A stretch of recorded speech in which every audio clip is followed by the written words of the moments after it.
Alright, man, so you guys already know, man, intheloopny.com. It's your boy Blanco, and I'm here exclusively with the boy Willie the Kid over the phone, the boy straight from ATL. Wait, let's start it from the beginning.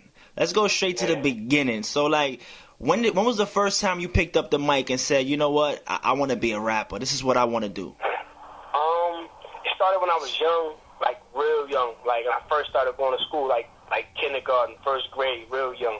My father used to collect records, and around the way, he used to always be the go-to in my neighborhood for music. Like, people would come by the crib and he'd take from the vinyl and record it to a cassette tape and give kids the new Eazy-E tape or the new X-Clan or whatever it may be, Public Enemy, LL Cool J, whatever it may be. You know what I'm saying? Like, and I was a baby, like real young, but I just always remember that music being around. As I got older, I started getting into it myself, and then, you know, I used to go to school, and I go to class and I spit some old Ice Cube, and I tell them it was mine. They parents and they family, they didn't know much about hip hop, but my family did. So I go in there and spit some Ice Cube.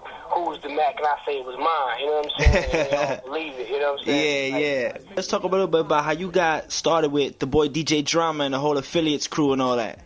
Yeah, like a lot of people don't know, and I gotta clear this up all the time, and it's very important that people know this. Mm-hmm. Like, it's important that people know that I didn't come to Drama when he was doing gangster reels and people knew who he was, and then he gave me a deal. It wasn't like that. It's not like that at all. It was me, Drama, Don Cannon, DJ Sense, and my brother La. We all came together and built the affiliates and built Gangsta Grills and built what we doing on the radio right now. We built the whole company. I'm one of the people who helped found the company. You know what I'm saying? Yeah. So I've been in Drama since before people knew who he was. I remember when he first started hanging with T.I. I was there. You know what I'm saying? Yeah. Like, he was going on the road with T.I.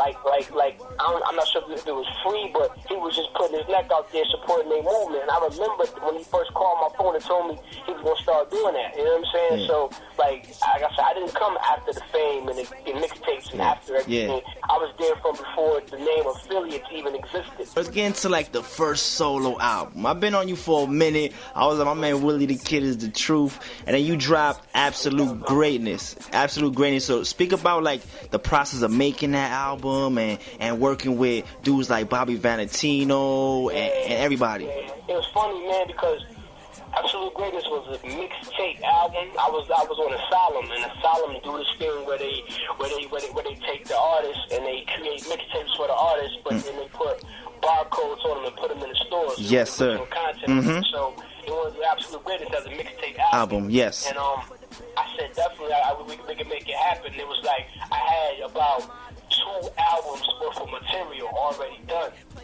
Okay. But since they were saying it was a mixtape, I didn't want to put the stuff I had for the album onto this project. Yeah. I got word of the project about June of last year and put it out September. So between June, July, and maybe the first part of August, I just went to the studio and created all of the records. You know what I'm saying? So yo, Will, let's talk a little bit about the new mixtape, The Fly, and it's dropping the 9th, right? Crazy, man. Here I go again being an artist. Here I go again being creative. Yeah. Here I go again not doing the shit that they say you're supposed to do. You know what I'm saying? Yes, sir.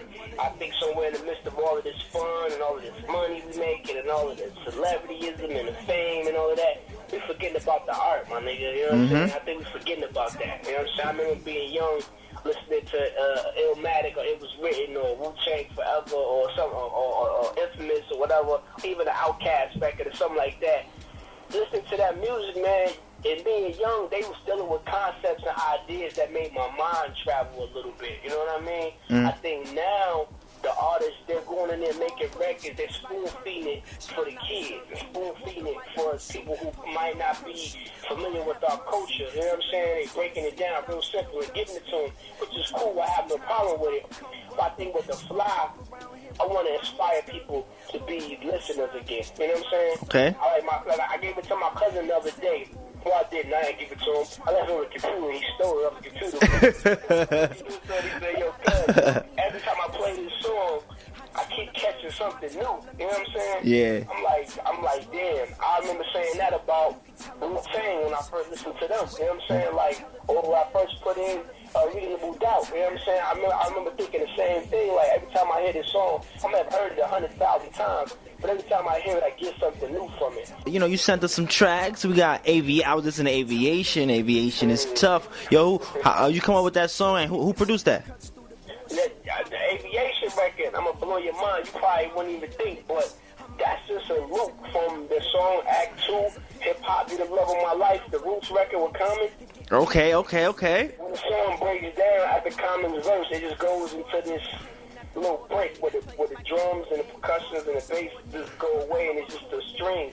I just looped that and rapped over it, you know? All right, okay. See, but that's what I'm saying. That's what I'm talking about being... That's called creativity. That's called creativity. It's real simple, but I knew my voice could be the last instrument and make it a real good record, you know what I mean? And you got another track here I was listening to, No Fly Zone. That's tough. Yeah, that's my man. That's lyrical right there. Out of Detroit. I was just up there earlier this year. We was on the promo up there, and he came by my studio. He said, "Yo, I got this CD. You gotta hear. So he came by, dropped the CD off, and I put it in, and that beat right there. Whoa, you know what I'm saying? Yo, that's exactly what I said. I said, oh. Yeah, that shit. That's that. Yeah, that's that. Yes, it is. I went in on that, and I did a video for that too. The video will be out probably next week sometime. Yeah, so I saw the Tell 'Em video. Explain a little bit about the Tell 'Em video, where y'all shot it at, and all that other stuff. Yeah, that Tell 'Em video was just the way I was feeling right now, especially at that specific time. Yeah. I'm coming up, doing my thing, earning for the family, trying to bring something and contribute something to the culture. I want to celebrate a little bit of what we've done so far, but we're not done yet. We got a lot more to go. Bet, you already know. Now that's the scoop. And now you in the loop. Cheer. Way playing land, quickly they change plans. Like a store brand versus a name brand. Who like this crime crew, the underboss. 40 in my overcoat, stars like a horoscope. Holocaust, hands like